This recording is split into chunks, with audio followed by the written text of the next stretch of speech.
Hello students, आज हम करेंगे कुछ questions related to completing the square method.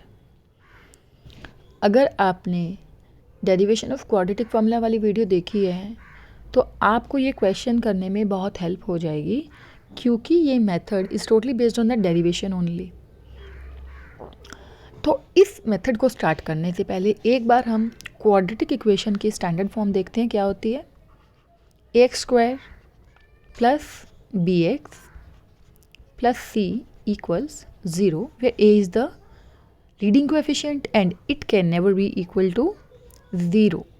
a, b and c तीनों क्या है? Real numbers. हमने एक एग्जाम्पल लिया है इस मेथड से करने के लिए। 2x square minus 6x plus 3 equals 0।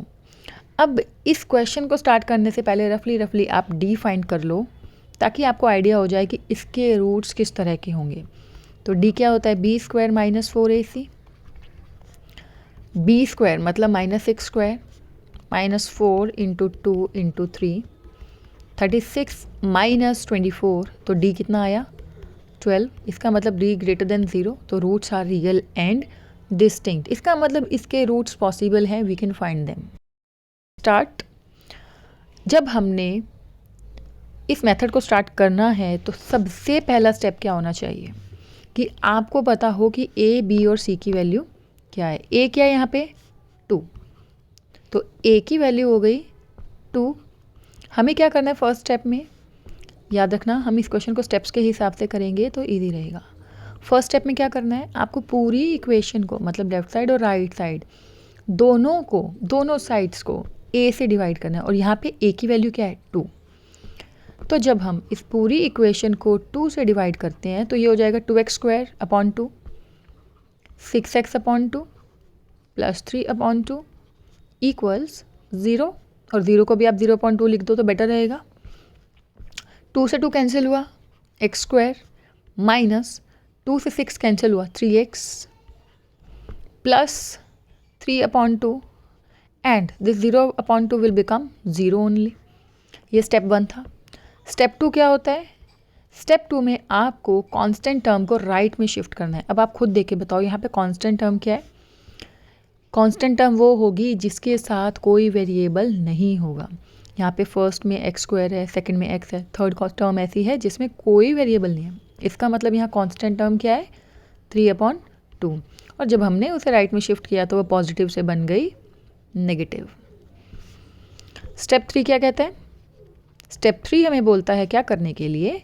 जो सेकंड स्टेप में हमें b मिला, यहाँ पे b मतलब x का कोएफिशिएंट क्या है? -3। तो हमें यहाँ पे इस b को हाफ करना है और उसका स्क्वायर करना है।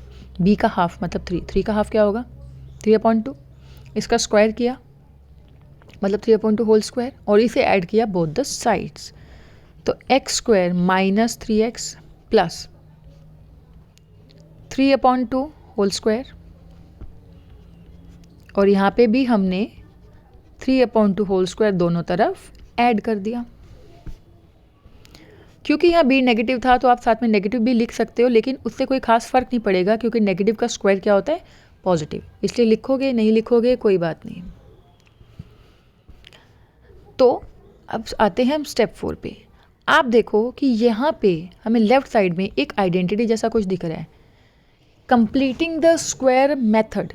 अब कंप्लीटिंग द स्क्वायर मेथड का क्या मतलब है? नाम से ही पता चल रहा है स्क्वायर कंप्लीट करना है। आपके पास स्क्वायर में 2 आइडेंटिटीज होती हैं, a plus b whole square और a minus b whole square. जो a plus b whole square होता है उसका एक्सपैंडेड फॉर्म क्या है? a square plus 2ab plus b square. और a minus b whole square का एक्सपैंडेड फॉर्म क्या है? a square minus 2ab plus b square. तो अब हमें जो लेफ्ट साइड है वो इन्हीं दोनों आइडेंटिटीज़ में से किसी एक में कन्वर्ट हो गई, या तो a plus b whole square में कन्वर्ट होगी या फिर a minus b whole square में। और आप जब इन आइडेंटिटीज़ का राइट हैंड साइड मतलब एक्सपैंडेड फॉर्म देखोगे, there is only one difference between these 2 identities and the difference is this positive and negative sign. If this is positive, it will be a plus b whole square. If this is negative, it will be a minus b whole square. क्यों? क्योंकि square वाली terms तो obviously positive होनी ही होनी है यहाँ पे। अच्छा, अब लेफ्ट साइड देखो, a square positive, b square positive, मतलब अभी तो ये भी है ये भी है, तो दोनों आइडेंटिटीज में से कोई भी हो सकती है। सिर्फ इस वाले साइन को देखो, नेगेटिव, यहाँ तो तीनों पॉजिटिव है, इसका मतलब फर्स्ट आइडेंटिटी नहीं होगी, ये होगी सेकंड। लेकिन सेकंड आइडेंटिटी स्टार्ट करने से पहले आपको ये चेक करना है कि ये 2ab किस तरह से हुआ। तो 2 इंटू इस आइडेंटिटी जो हमने ऊपर स्टेप 3 में लिखा है, इसके हिसाब से a की वैल्यू क्या है x, और यहाँ पे b की वैल्यू क्या है 3/2, क्योंकि स्क्वायर है ना, तो 3/2 कैंसिल आउट करके देखते हैं, 2 कैंसिल, बचा क्या 3x, तो 3x आ गया। इसका मतलब जो लेफ्ट साइड है वो किस में कन्वर्ट हो जाएगा, a minus b whole square में। इसे हम लिख सकते हैं कैसे, a मतलब x माइनस, क्योंकि ये नेगेटिव है, b मतलब 3/2 होल स्क्वायर, और राइट साइड हो जाएगा माइनस 3/2। राइट साइड को वी कैन एक्सपेंड, हम इसे सिंप्लीफाई कर सकते हैं, 3 स्क्वायर इज़ 9, 2 स्क्वायर इज़ 4, ये सिंप्लीफाई होकर आएगा 4, और ये होगा -6 + 9, तो ये हो गया 3/4, और लेफ्ट साइड रही as it is x minus 3/2 whole square. Step 5 में कुछ नहीं करना, आपको सिंपली इसको सिंप्लीफाई करना है, सॉल्व करना है, और x की वैल्यू फाइंड करनी है। सिंप्लीफाई कैसे करेंगे, x की वैल्यू कैसे फाइंड करेंगे, हमें क्या करना है, इस स्क्वायर को इधर शिफ्ट करना है राइट में, तो ये हमें देगा 2 वैल्यूज़, एक पॉजिटिव और एक नेगेटिव। स्क्वायर रूट लेने पे राइट साइड में आएंगी 2 वैल्यूज़, एक हो जाएगी पॉजिटिव, एक हो जाएगी नेगेटिव, और राइट साइड में हम कर देंगे 3/4 होल अंडर रूट। हमें पता है कि 4 का स्क्वायर रूट क्या होता है 2, तो it will become √3/2 x minus 3/2। अब ये नेगेटिव 3/2 राइट में जाके पॉजिटिव हो जाएगा, तो 3/2 प्लस माइनस स्क्वायर रूट 3/2, फिर से एलसीएम लेंगे, ये हो जाएगा 2 डिनोमिनेटर में, और 3 प्लस माइनस √3, ये आ गई x की वैल्यूज़। क्योंकि क्वाड्रेटिक है इसलिए 2 वैल्यूज़ मिलेंगी, आप इसको अलग अलग करके लिख सकते हो, बेस्ट रहेगा इसे अलग अलग करके हम 2 वैल्यूज़ ही लिखें। x हो जाएगा 3 प्लस √3/2, और दूसरी वैल्यू क्या होगी, x इक्वल्स 3 माइनस √3/2। तो ये आ गई हमारे पास x की 2 वैल्यूज़ जब हमने इस क्वेश्चन को कंप्लीटिंग द स्क्वायर मेथड से किया। अब एक ऐसा एग्जांपल लेते हैं जहाँ पे a की वैल्यू 1 हो, तो यहाँ पे a की वैल्यू 1 है, तो we will skip the first step जहाँ पे हमें पूरी इक्वेशन को a से डिवाइड करना होता है, क्योंकि 1 है, 1 से डिवाइड करोगे will get the same value again, इसलिए स्टेप 1 को स्किप करके हम डायरेक्टली सेकंड स्टेप पे आते हैं, और हम क्या करते हैं, कांस्टेंट टर्म को राइट में शिफ्ट कर देंगे। जब हमने कांस्टेंट टर्म को राइट में शिफ्ट कर दिया, तो अब हमें सेकंड स्टेप के एंड में, जो कि यहाँ पे एक्चुअली फर्स्ट स्टेप है, उसके एंड में हमें b की वैल्यू मिली 7। हमें क्या करना है, अब हमें इस 7 का हाफ करके और उसको स्क्वायर करके दोनों तरफ ऐड कर देना है। आपको जब आप कांस्टेंट टर्म को राइट में शिफ्ट कर दोगे, उसके बाद आपको जो भी b की वैल्यू होगी उसी स्टेप में उसको 2 से डिवाइड करके, मतलब उसको हाफ करके स्क्वायर करके दोनों तरफ ऐड करना है। तो अभी तक हमने 2 आइडेंटिटीज़ की थी, a + b whole square and a minus b whole square. Again ये है a square plus b square, और ये है प्लस 2ab, तो ये किस आइडेंटिटी का एक्सपेंडेड फॉर्म है, ये है expanded form a + b whole square का। तो इसको हम कैसे लिख सकते हैं फैक्टराइज्ड फॉर्म में, a मतलब x प्लस b मतलब 7/2 होल स्क्वायर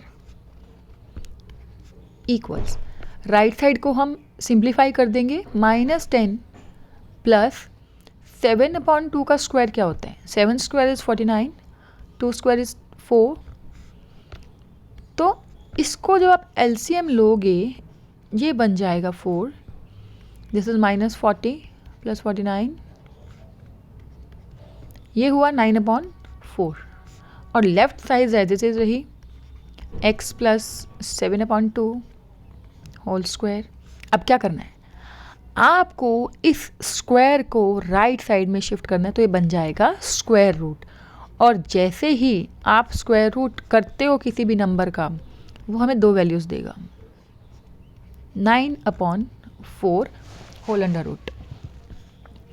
तो 9 का स्क्वायर रूट क्या होता है? 3। 4 का स्क्वायर रूट क्या होता है? 2।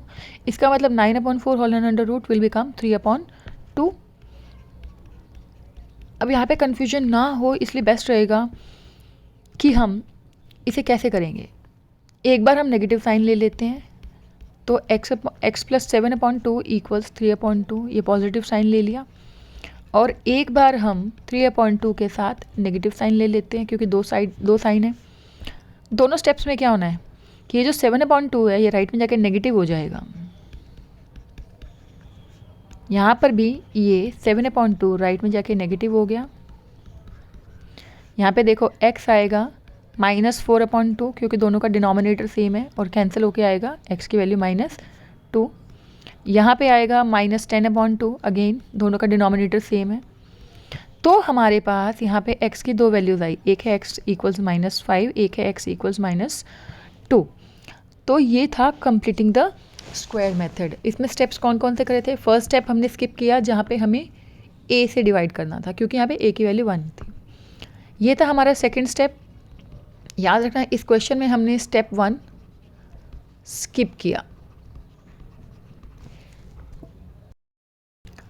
स्टेप 2 जिसमें हमने कांस्टेंट टर्म को राइट साइड में शिफ्ट किया, स्टेंट को राइट साइड में शिफ्ट किया। स्टेप 3 जहाँ पे हमने b का स्क्वायर हाफ करके ऐड किया दोनों तरफ। स्टेप 4 जहाँ पे हमने उसे आइडेंटिटी में कन्वर्ट कर दिया। स्टेप 5 जहाँ पे हमने उसे सिंप्लीफाई करना स्टार्ट करा। तो ये 5 स्टेप्स हैं। अगर आप इनको फॉलो करते हो स्टेप्स के हिसाब से, तो आपको हर एक क्वेश्चन बहुत ईजी लगेगा। इस डेरिवेशन का, इन स्टेप्स का लिंक आपको डिस्क्रिप्शन में मिल जाएगा, जहाँ पे हमने क्वाड्रेटिक फॉर्मूला को डिराइव किया था। उसके लिंक आपको डिस्क्रिप्शन बॉक्स में मिल जाएगा। Thank you.